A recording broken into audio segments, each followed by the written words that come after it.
Hey, what's going on, guys? Aarava here, and welcome back to my F1 2017 career mode episode number 128 today for the Azerbaijan Grand Prix in Season 7. We start this episode off with a sponsor bonus there, you could see, of 750. So it could mean by the end of the episode we have enough resource points to potentially buy one final last upgrade before we get towards that kind of halfway through the season where potentially we could be switching teams. But if you did miss the last episode uploaded a couple of days ago, be sure to go check that one out before you see this one at the Canadian Grand Prix. And, well, it's long enough into the video. We've been on a really nice streak. We've had 3 wins on the trot, and I am not feeling too confident about this one. Azerbaijan's always been the bogey race for me in the calendar. AI very good. I'm not very good at the circuit, and I don't particularly enjoy driving the circuit, so I think it's going to be a damage limitation case, and really the only target for me, realistically, honestly, is going to be trying to beat the likes of Ferrari and Red Bull if we can. I think Renault probably are going to be bouncing back. Obviously, Canada, they had a very odd one. Obviously, Hulkenberg quite laughably retired, but even before that, both Renault cars just seem to kind of be off a little bit around Montreal. For whatever reason,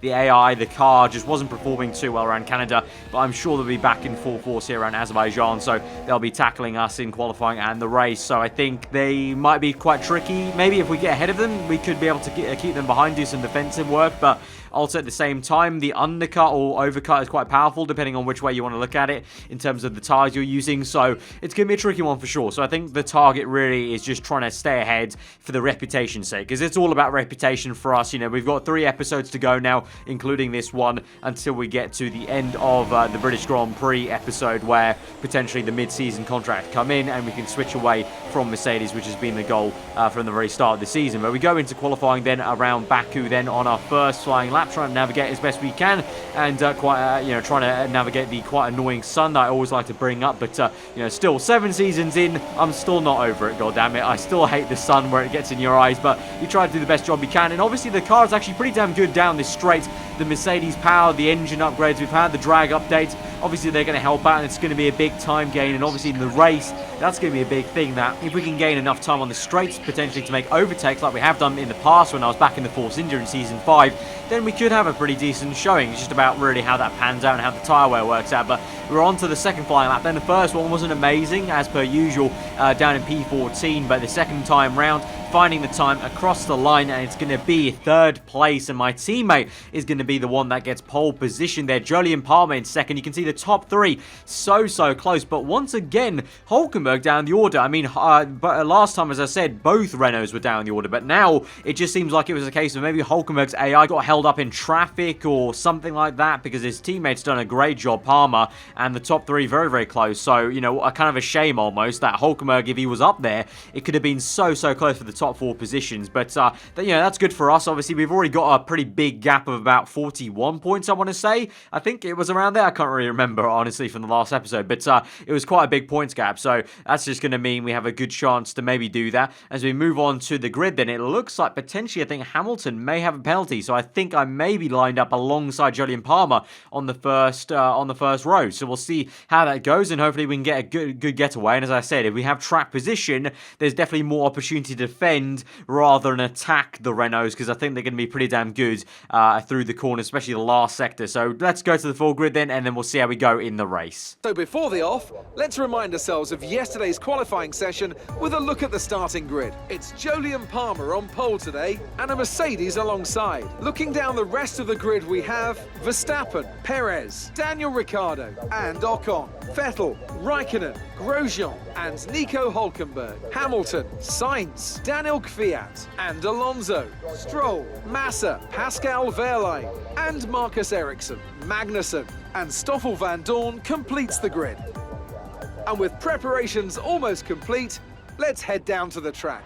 So onto the grid then, ahead of the Azerbaijan Grand Prix, and indeed Lewis Hamilton has been handed a grid penalty then, I'm assuming for an engine part he had to swap out, unfortunately, so it does mean it's our gain, and we're onto the front row then in 2nd place alongside Jolyon Palmer, who now moves up onto pole position then. But it's going to be a usual one-stop super soft to the soft tyres, so let's just get straight into this then as we go to 5 red lights here in Baku for round number 8 of Season 7. As 5 lights go out and we're underway, and that's a lightning start for us and probably the best one I've ever got on this game. Literally a split second between the lights going out and me releasing the clutch pedal on my right hand side of my wheel, and the car gets going instantly, and that's almost like a Valtteri Bottas-esque Austria kind of moment from the real life 2017 season. That was literally no delay at all, and probably the best I'm ever going to get on this game, as I said. So we're up into first now, as we went through turn 1 very easily, and now on the end of lap 1, Palmer may try and close up, but you can see, looking behind me, the engine power punching our car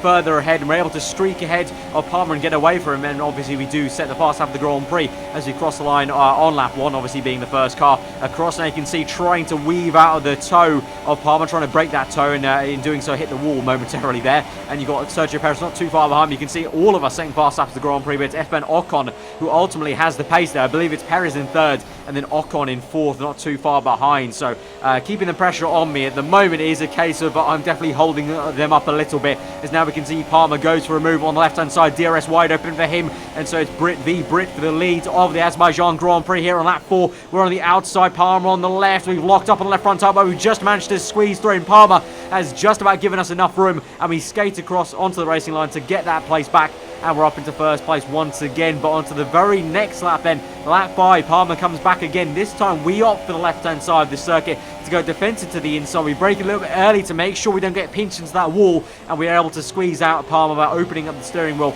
and keeping first place. Obviously last season I think it was, or was it the 2 seasons before, well, we've seen before basically that AI crashed very easily on that inside wall. So going a little bit more cautiously on that inside front, because the AI, they don't really have too much of a spatial awareness into that one left-hander, and they can very easily squeeze you towards that apex and ultimately the barrier.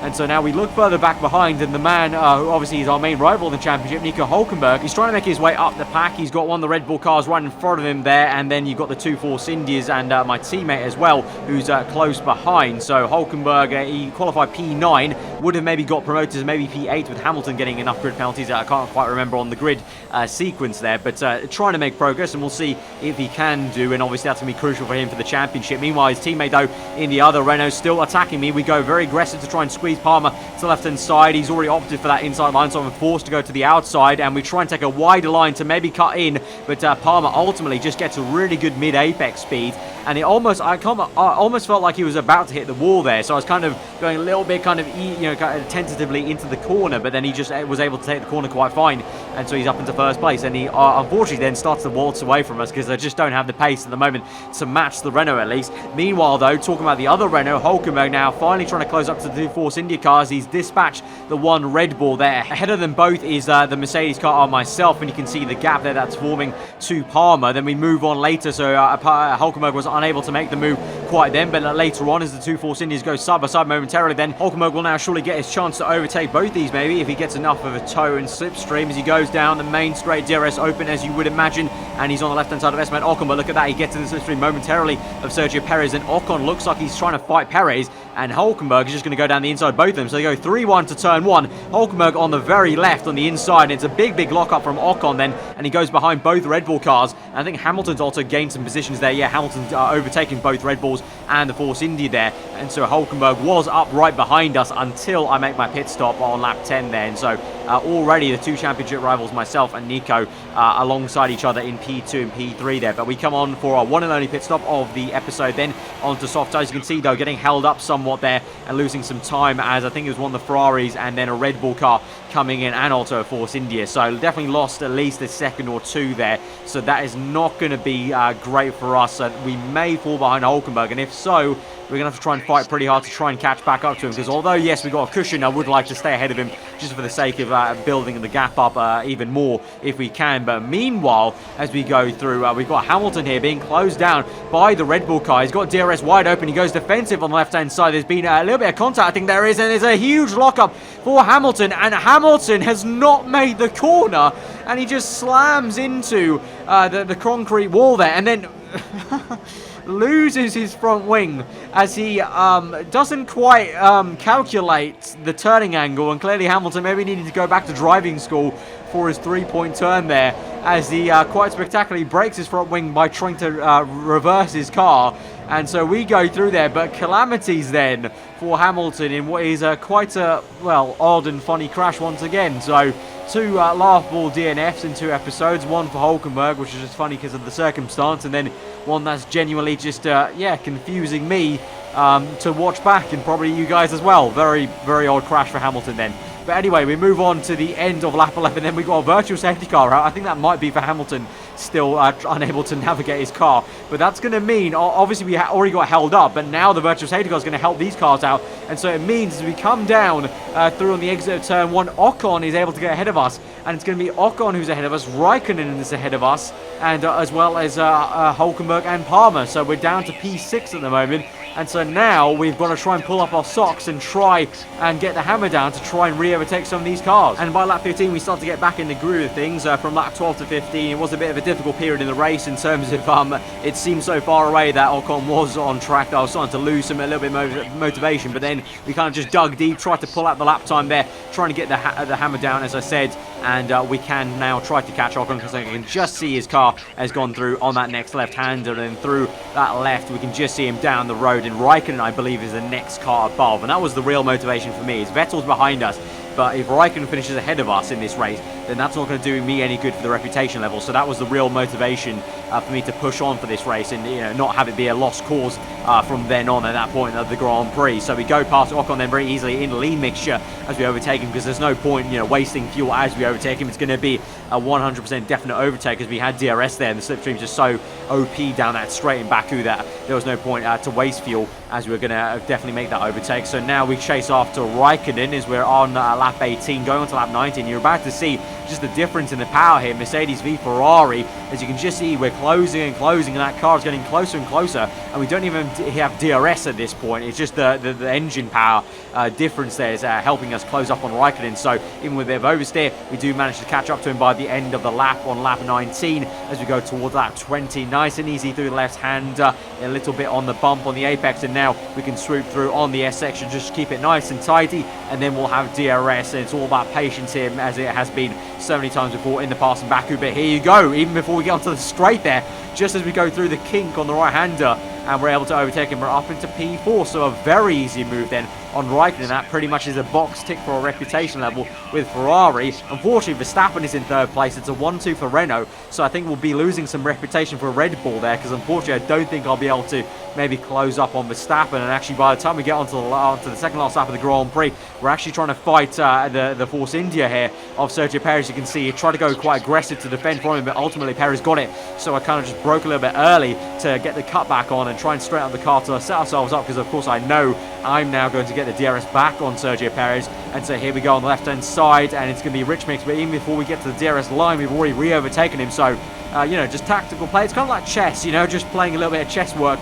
with the AI, chess work with the other drivers. And yeah, you can overtake me now, but I'm going to get the position back on the straight. And so we're back up into P4 as we enter the last lap of the Grand Prix, and then we get on to the last bit of the Grand Prix through Sector 3. It's going to be Nico Hulkenberg that has won the Grand Prix. So our main championship rival has come back at us. So it was a momentum swing for us, 3 wins in the trot, but now he's won 1. So let's see if he can go on to maybe win the next 2, and it might be a momentum swing like that, but we'll have to see. The next 2 are Austria, obviously, and then the British Grand Prix, and pretty confident we can come back at them, obviously, with the Mercedes power being quite good around the power track that is Austria, and then the home Grand Prix. I think I'm pretty confident, but fair play, Hulkenberg winning that, and the Renaults are back on top, obviously, after a very difficult race in Canada. But we come in P4, so we'll get the reputation level up on Ferrari. As I said, we may lose some on Verstappen, but ultimately still going to have a very good cushion. And ironically, actually quite nicely, the gap ends up being Nico Hulkenberg's number 27 from 2nd to 1st place. But we're still ahead by just about 2 points there in the constructors there. Mercedes, of course, though, I don't really care too much about the constructors. I'm just looking at that main championship fight and also the reputation level. And speaking about that, as we move on, we beat the rivalry of Sebastian Vettel, 30 after 30 there, so that'll be good and positive. And you can see there we lose a bit on Red Bull, we gain quite a bit on Force India. I think we also lost a bit on Renault, but we do gain a fair bit on Ferrari, so all good in that department. So I hope we will be in line to get a contract from the Scuderia, which by now looks to be probably the best bet that I'll be getting a contract from. And I'm happy with that. I'll be quite happy to maybe drive alongside Vettel. I think it probably would be, as he's the better of the 2 so far in this season. But you can see we've spent our upgrade points on 2 reliability upgrades, actually decided, because you know, I just didn't fancy upgrading the Mercedes anymore, really, because I'm not going to be driving for them, hopefully, in 2 episodes' time. So I went for 2 reliability updates, and that should mean Mercedes have total reliability. They literally have every single reliability perk, so you know, it's in their hands if they want to, you know, use that or not to good use and retire some more once I leave the team. But you know, the AI guys, they may be a little bit, they may have other opinions. But anyway, guys, if you have enjoyed the episode, smash the like button. Let me know what you thought in the comments below. If you're new around here, do get subscribed for weekly Formula 1 content. I've been Ava. Hope you enjoy the rest of the day, and I will see you guys next time.